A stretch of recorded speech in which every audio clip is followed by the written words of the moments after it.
우리가 이제 7월 달 말씀의 주제가 친밀감인데요. 여러분, 친밀하다라는 단어는 우리가 지난 시간에도 살펴봤지만 어떤 의미가 있는 거예요? 누군가와 아주 가까운 관계라는 거예요. 여러분, 누군가와 아주 굉장히 친밀한 관계를 맺을 때에 여러분, 우리가 인간관계 중에서 가장 친밀한 관계는 어떤 관계를 좀 꼽을 수 있을까요? 부부간의 관계. 예. 아마 많은 관계들이 있지만 가장 친밀한 관계를 꼽으라고 한다면 부부간의 관계를 들 수가 있는데, 성경에 보면 하나님께서 창세기 2장 24절에 뭐라고 말씀을 하시는가 하면, 남자가 부모를 떠나 아내와 한 몸을 이룰지니라. 여러분, 이게 부부관계에 대한 하나님의 정의예요. 남자가 부모를 떠나서, 남자와 여자가 둘 다 부모를 떠나서 둘이 한 몸을 이루는 것. 여러분, 우리가 이제 친밀함의 어떻게 보면은 궁극의 어떤 경지라고 하면 어디에 이르는 게 친밀함의 경지일까요? 하나됨. 네. 친밀함의 끝판왕은 뭐예요?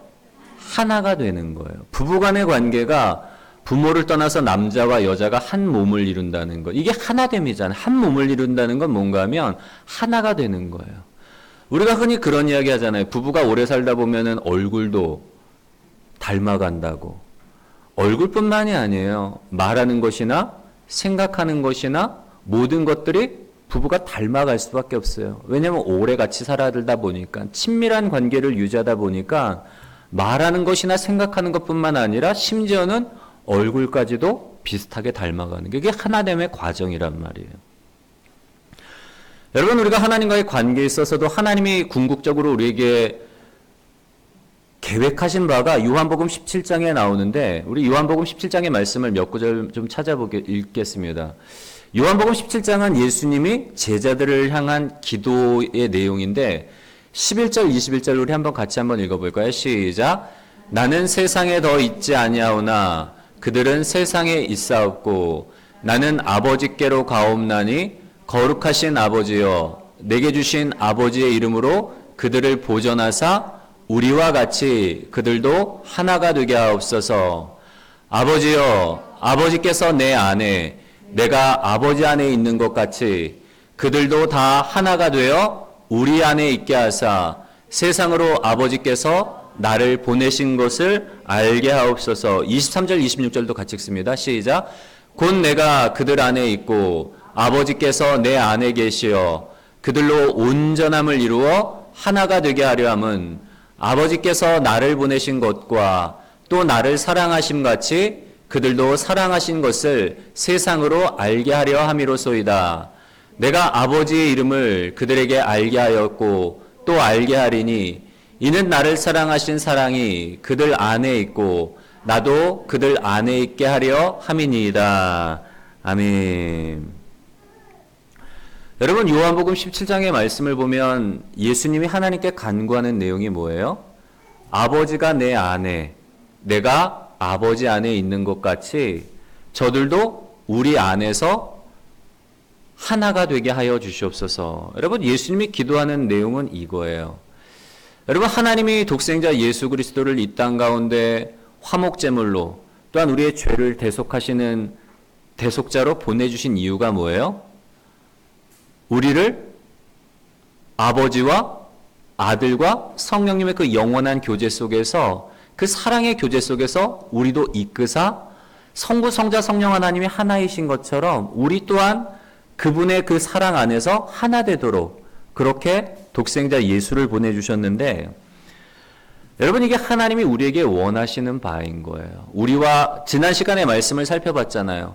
하나님은 우리와 관계 맺기를 원하시는 분일 뿐만 아니라 우리는 하나님과 관계를 맺고 싶어도 죄로 인해서 하나님을 찾을 수도 없고 하나님께 나아갈 수도 없기 때문에 하나님께서 친히 주도적으로 우리와의 관계를 이끄실 뿐만 아니라 영원의 관점으로 미래지향적으로 우리의 관계를 이끄시고 우리를 이 사랑의 교제 속으로 인도하시는 게 바로 하나님의 마음이라는 거.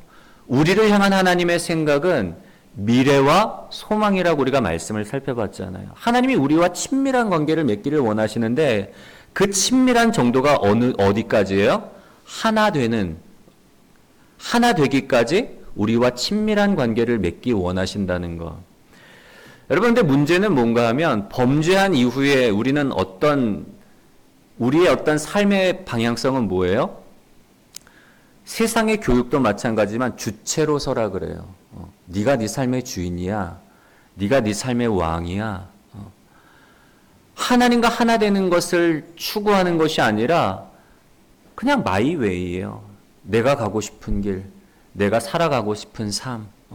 그냥 주체로 살아가라는 거예요. 세상 가르침도 그렇잖아요. 여러분, 우리가 하나님과 하나 되기 위해서는 우리에게 요구하시는 바가 뭐라 그랬죠? 지난 시간에는 세상적인 것들로부터 신경을 끄고 하나님께로 돌이키는 것. 모세가 양들을 내버려 두고 불붙은 떨기나무 가운데로 나아갔던 것처럼 우리가 하나님과의 친밀한 관계를 맺기 위해서는 하나님께로 돌이키는 일이 필요하고, 그리고 하나 되기 위해서는 어떤 게 필요할까요, 여러분? 사모하는 마음, 갈망하는 마음, 동경하는 마음, 흠모하는 마음이 필요한 거예요. 세상은 우리로 하여금 주체로 살아가라고 이야기를 하지만 우리가 하나님과 하나 되기 위해서는 하나님에 대한 뭐가 필요한 거예요? 동경이 없으면, 사모하는 마음이 없으면 하나님과 하나를 이룰 수가 없는 거예요. 간혹 가다 보면은 이제 해외 토픽이나 뭐 우리나라에도 그런 사람들이 있는지 모르겠어요.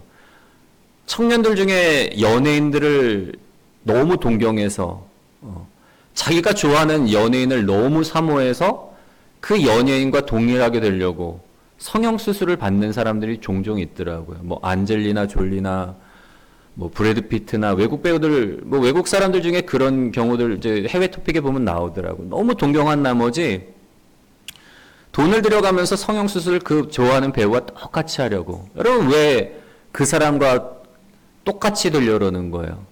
동경하고 사모하기 때문에. 우리가 하나님과 하나 되기 위해서는 하나님을 향한 이 사모하는 마음, 동경하는 마음이 없으면 결코 하나를 이룰 수가 없는데, 우리 서로 다른 두 존재가 하나 되기 위해서는 필요한 과정이 있는데, 첫 번째로는 뭐가 필요한가 하면 한번 읽어볼까요? 시작. 변화가 일어나야 한다. 여러분, 서로 다른 두 존재, 서로 다른 두 인격체가 하나 되기 위해서는 변화가 일어나야 되는 거예요.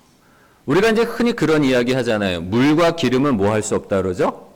섞일 수가 없어요.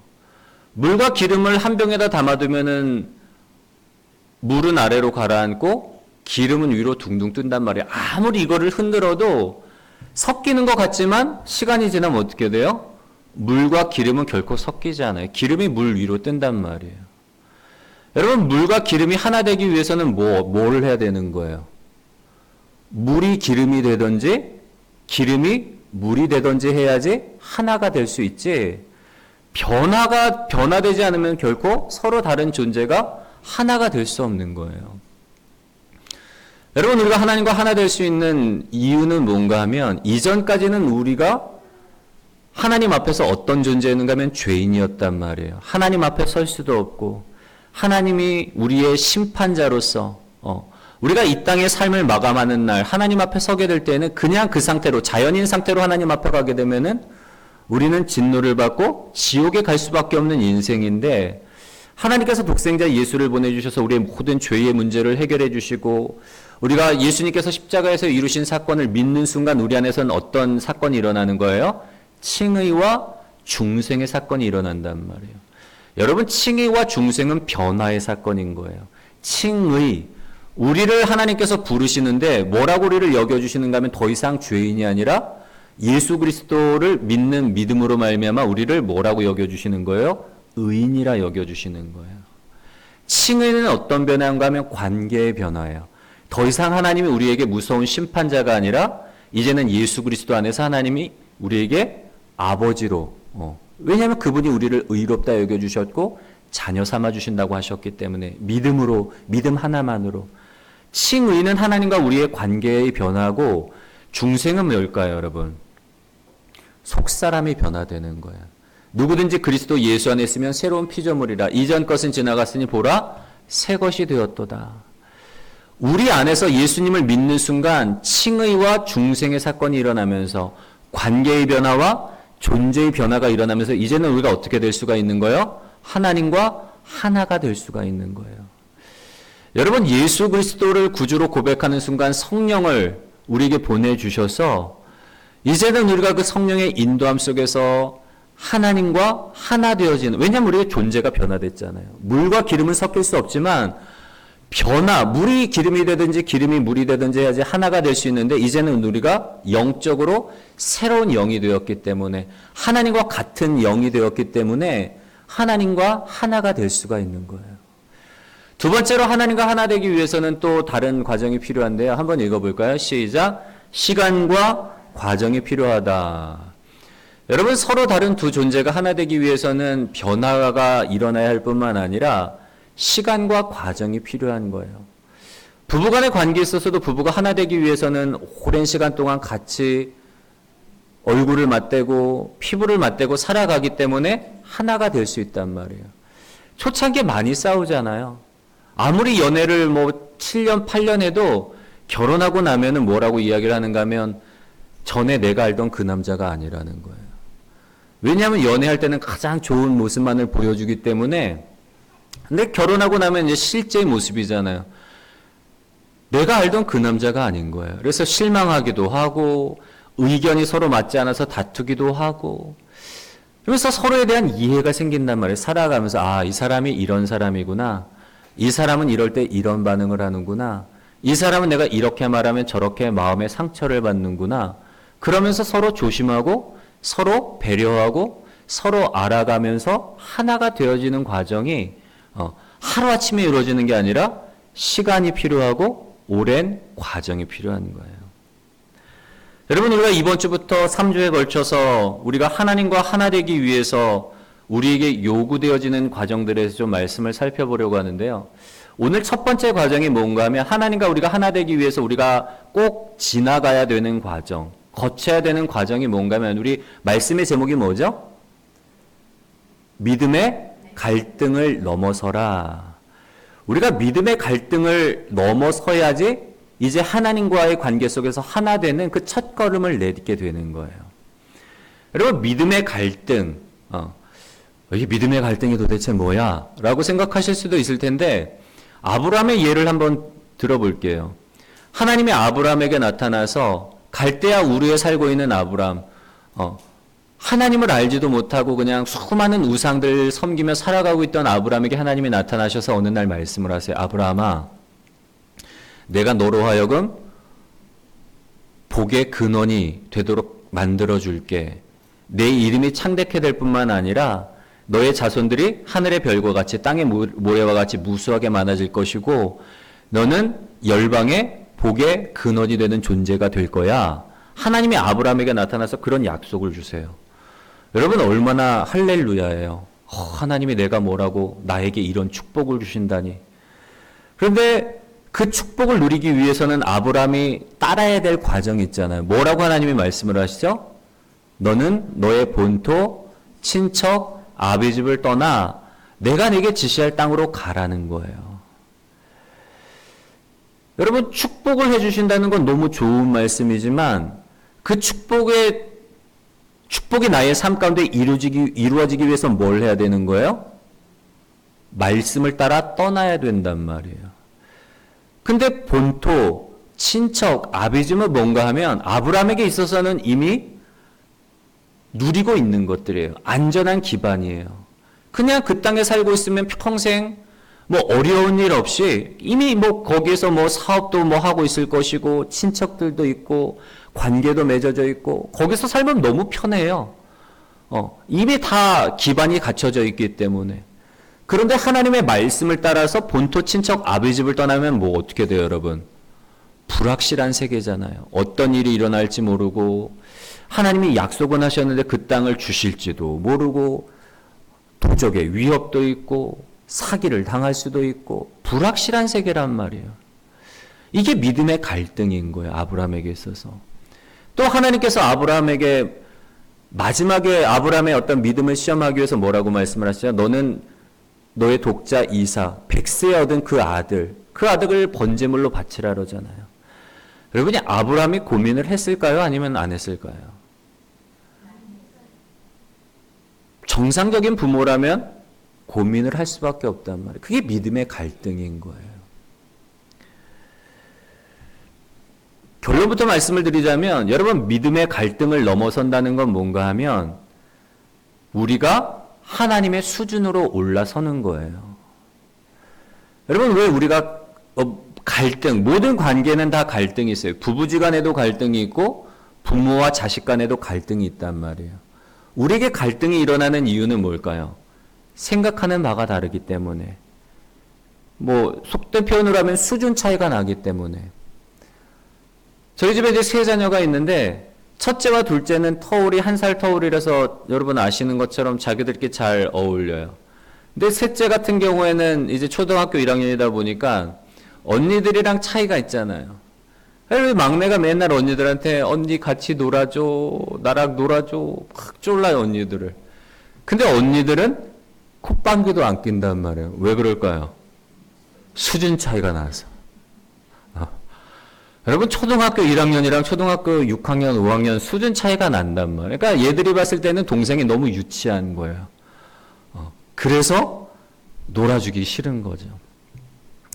여러분 고린도 교회도 수준 차이가 있었어요. 성도들 간에 어떤 경제적인 수준 차이가 있었단 말이에요. 부자와 가난한 자. 그래서 교회 안에서 성찬을 먹을 때에도 그 경제적인 수준 차이로 인해서 갈등이 생겼고 은사의 차이, 믿음의 수준 차이. 그래서 우상의 제물을 먹고 마시는 문제를 가지고 갈등이 일어났단 말이에요. 여러분 교회 안에서도 일어나는 이 수준 차이로 인해서 결국엔 우리가 이제 갈등을 빚게 되는데 이 공동체 안에서 하나 되기 위해서는 뭐가 필요한 거예요? 수준이 같아져야 된단 말이에요. 여러분 왜 우리가 갈등을 하는 걸까요? 오늘 말씀으로 돌아가 보면은 지난 시간에 이제 말씀은 뭐예요? 하나님께서 모세를 부르시는 장면이었잖아요. 인생 최고의 초대. 하나님께서 모세를 통해서 이스라엘 백성을 출애굽시키고 아브라함에 약속하신 가나안 땅으로 이끄셔서 이스라엘을 하나님의 백성으로, 하나님의 나라로, 열방의 복이 되는, 샘플이 되는 나라로 만들기 위해서 아브라함을 불러주셨단 말이에요. 아브라함은 그 초청을 받은 거예요. 지난 시간엔 거기까지 살펴본 거예요. 근데 오늘 말씀에 보면은 아브라함이 하나님의 이 말씀을 듣고 안에서 갈등이 일어나는 거예요. 믿음의 갈등이 일어나는 거예요. 여러분 놀라운 비전을 보여주시는데도 불구하고 아브라함의 반응을 모세의 반응을 보면은 뭔가면 출애굽기 3장 10절, 11절, 13절의 말씀을 한번 볼까요? 먼저 시작, 같이 읽겠습니다. 시작.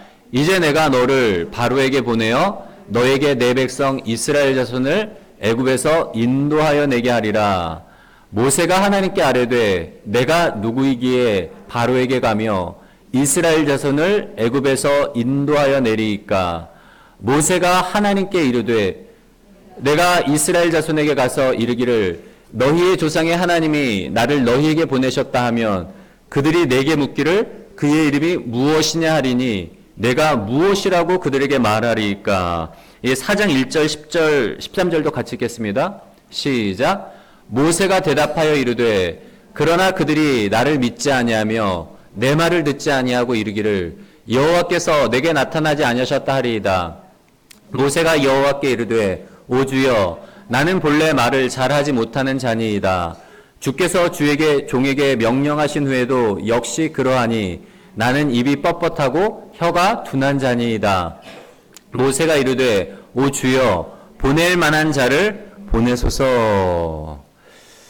여러분 하나님께서는 모세에게 놀라운 초청을 하신단 말이에요. 인생 최고의 초대를 하세요.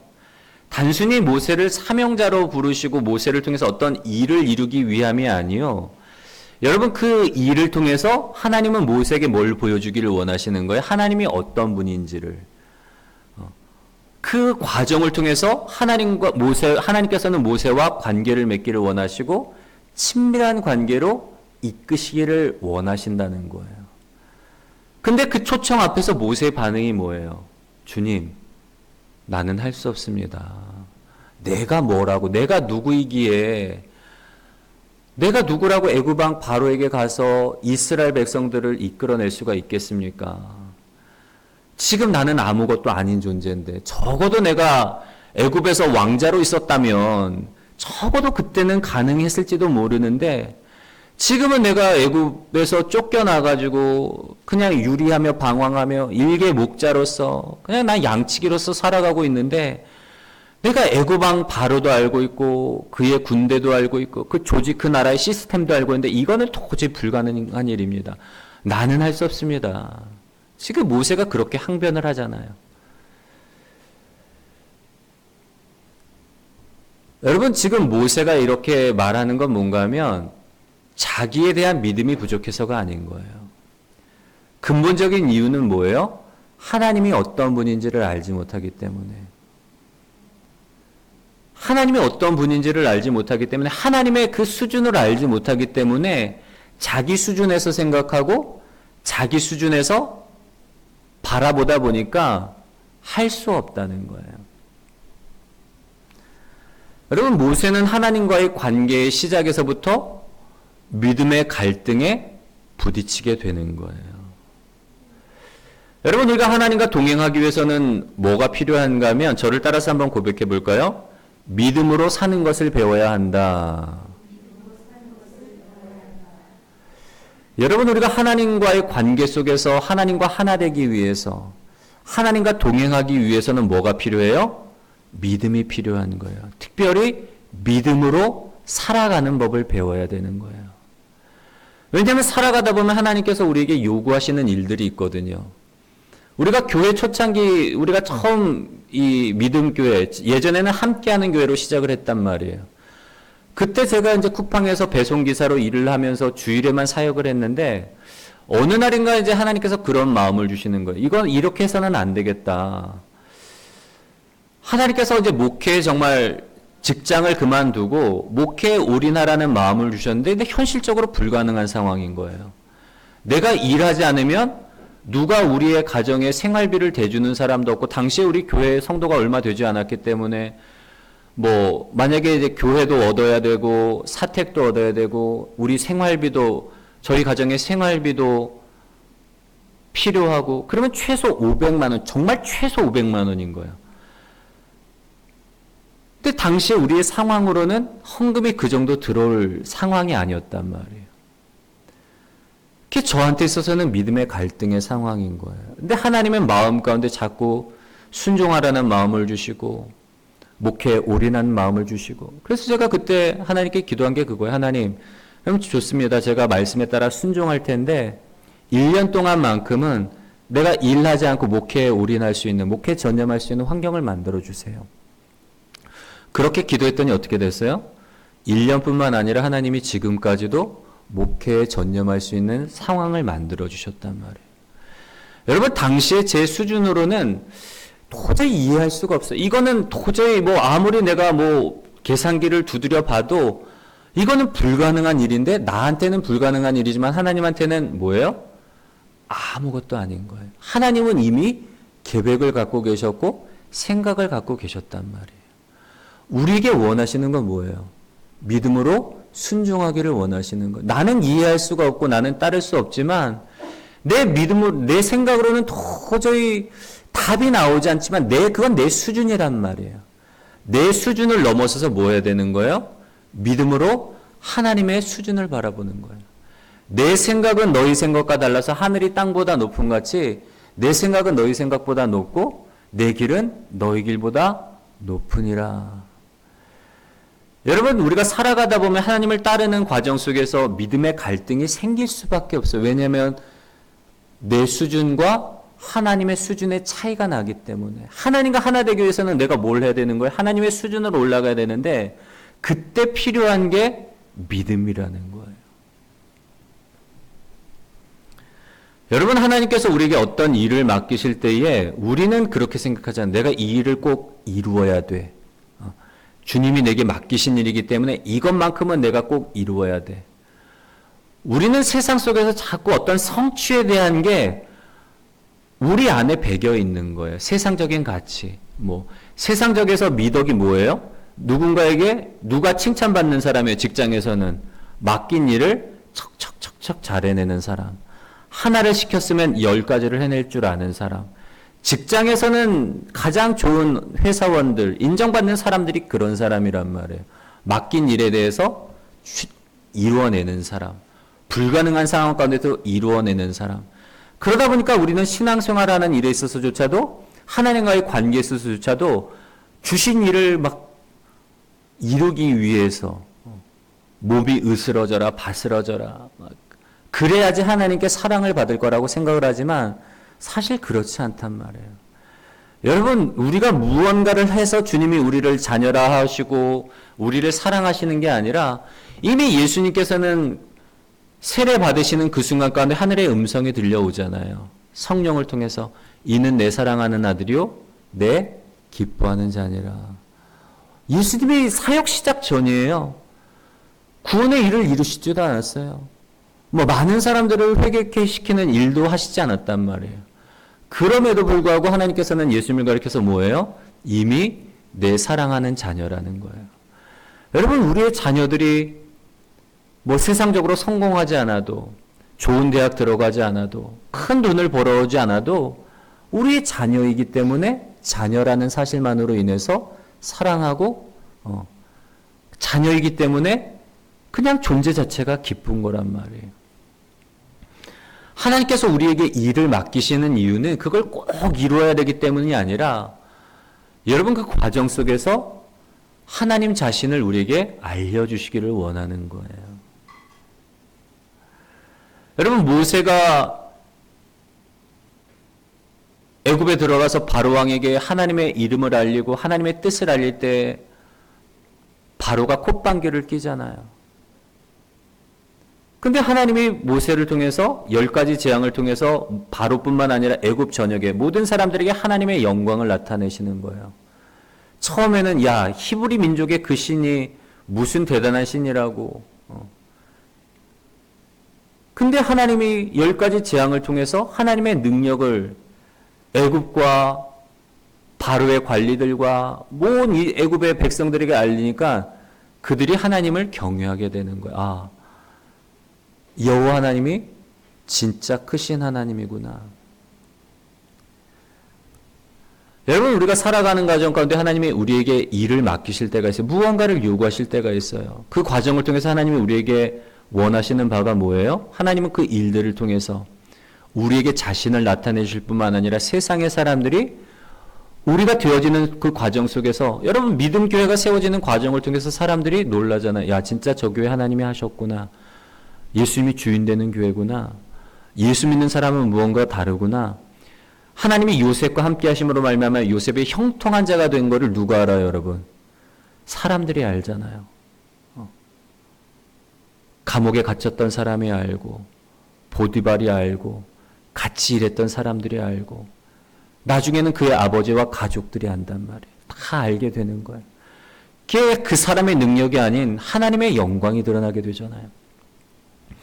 여러분, 히브리서 11장 6절의 말씀을 보면 뭐라고 나와있죠? 믿음이 없이는 하나님을 기쁘시게 하지 못하나니 하나님께 나아가는 자는 반드시 그가 계신 것과 또한 그가 자기를 찾는 자들에게 상 주시는 이심을 믿어야 할지니라. 여러분, 왜 믿음이 없으면 하나님이 기뻐하시지 않는 걸까요? 반대로 하면은 믿음을 갖고 있으면 하나님이 그걸 너무 기뻐하시는 거예요. 여러분, 왜 그럴까요? 믿음이 하나님과의 관계의 시작이요, 하나님과 하나 되는 과정 가운데 있어서 정말 필요한 것이기 때문에. 여러분, 우리가 하나님과 믿음의 갈등을 넘어선다는 건 뭐예요? 믿음으로 말미암아 내 수준에서 하나님의 수준으로 올라가게 되는 거예요. 내 수준으로 생각할 때는 이거 도저히 이룰 수가 없는데 믿음으로 말미암아 바라보니까, 순종하고 보니까 진짜 하나님은 놀라운 분이구나. 하나님은 나를 정말 너무 사랑하시는구나. 하나님이 정말 이렇게 정말 놀라운 분이구나. 여러분, 믿음을 통해서 우리가 하나님과 동행하고 그 과정 속에서 하나님을 알아가면 하나님께 매료될 수밖에 없는 거예요. 믿음을 이루고 있는 두 가지 요소가 있는데요. 제가 여러 번 말씀을 드렸잖아요. 첫 번째로는 여러분, 믿음의 대상을 알아야 되는 거예요. 뭐 어느 날 이제 첫 번째로는 이제 믿음이라는 건 뭔가 하면 이제 죄송해요. 순서가 바뀌었네요. 믿음을 이루고 있는 첫 번째 중요한 그 기반은 뭔가 하면 온전한 의탁이에요. 내 몸을 맡기는 것. 믿는다고 할 때 주여 믿습니다. 주여 믿습니다. 그렇다고 믿음이 생기는 게 아니라 믿음은 뭔가 하면 내 몸을 맡기는 게 믿음이란 말이에요. 아브라함이 하나님의 그 말씀을 따라서 본토 친척 아비집을 떠났던 것처럼 말씀에 의지해서 하나님을 믿고 불확실한 세계로 몸을 던졌단 말이에요. 그게 믿음이에요. 첫 번째 믿음이에요. 두 번째로는 믿음에 있어서 중요한 요소는 뭔가 하면 믿음의 대상을 알아야 되는 거예요.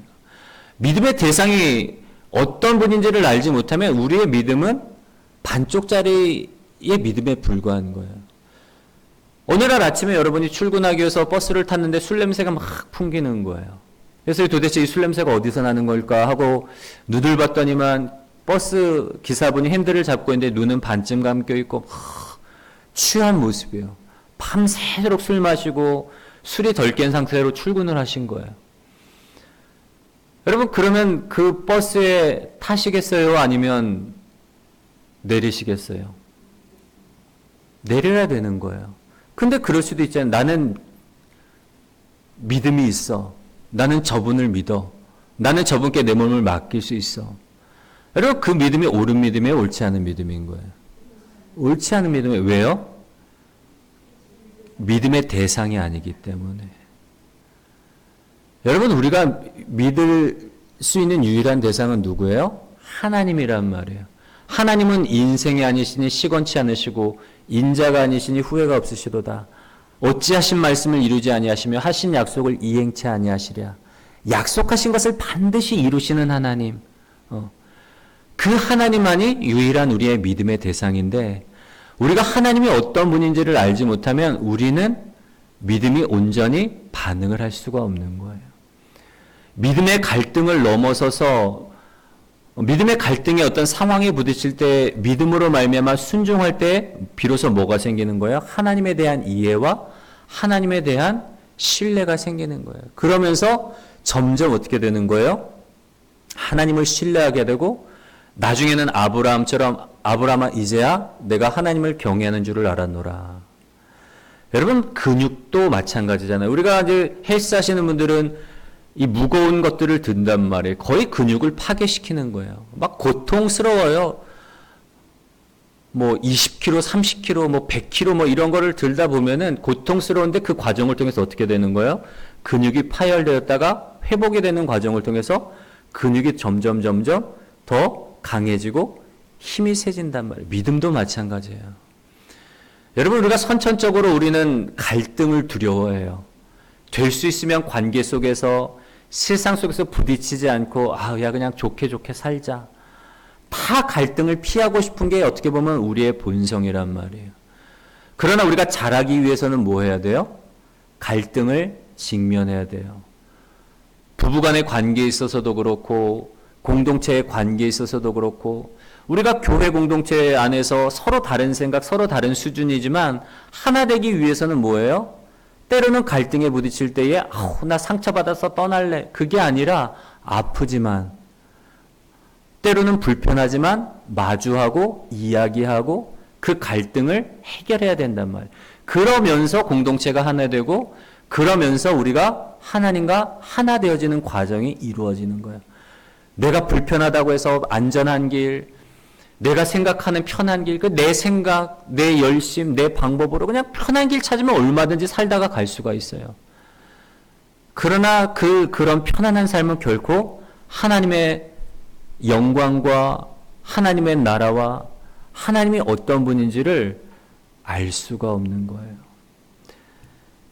이제 말씀을 마무리합니다. 여러분, 우리가 불편하더라도 믿음의 갈등을 마주하시고 믿음의 갈등이 생길 때마다 기도의 자리로 나아가서 말씀의 자리로 나아가서 믿음으로 순종함으로 말미암아 하나님이 어떤 분인지를 알고, 여러분 다윗이 시편에서 그렇게 계속 노래를 하잖아요. 너희는 여호와의 선하심을 맛보아할지어다.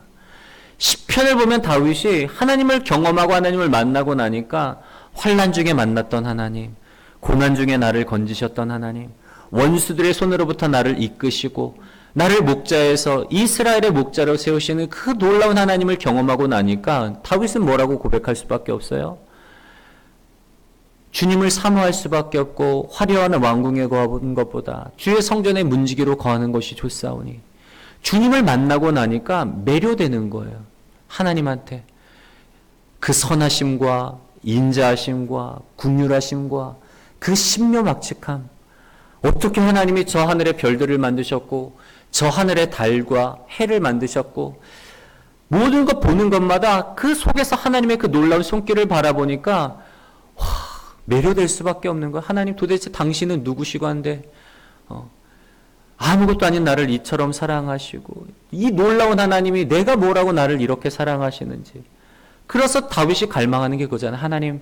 하나님과 함께하기 원합니다. 하나님과 하나 되기 원합니다. 하나님의 은혜 아래 거하기를 원합니다. 하나님의 생명 안에 거하기를 원합니다. 여러분 다윗의 그 마음이 하루아침에 이루어진 게 아닌 거예요. 여러 가지 믿음의 시련들 속에서, 고난들 속에서 때로는 하나님을 이해할 수 없었지만 하나님이 왜 나에게 기름 부어주셔서 내가 사울의 칼날을 피해 다니고 젊은 날에 그냥 편안하게 아버지 집에서 나는 그냥 형제들의 사랑 속에서 아버지와 편안하게 살고 있었는데 왜 나에게 기름 부어주셔서 내가 이런 고난을 당하고 때로는 미친 척을 해야지 살아남고 막 도망다니고. 그때는 끝이 보이지 않았단 말이에요. 그럼에도 불구하고 그 과정 속에서 믿음의 갈등 속에서 하나님을 믿고 신뢰하고 순종하는 과정 속에서 결국은 얻게 되는 거예요. 하나님을 고백하게 되고 하나님을 사랑하게 되었다는 거. 여러분 우리가 하나님과 하나 되기 위해서는 과정이 필요한 거예요.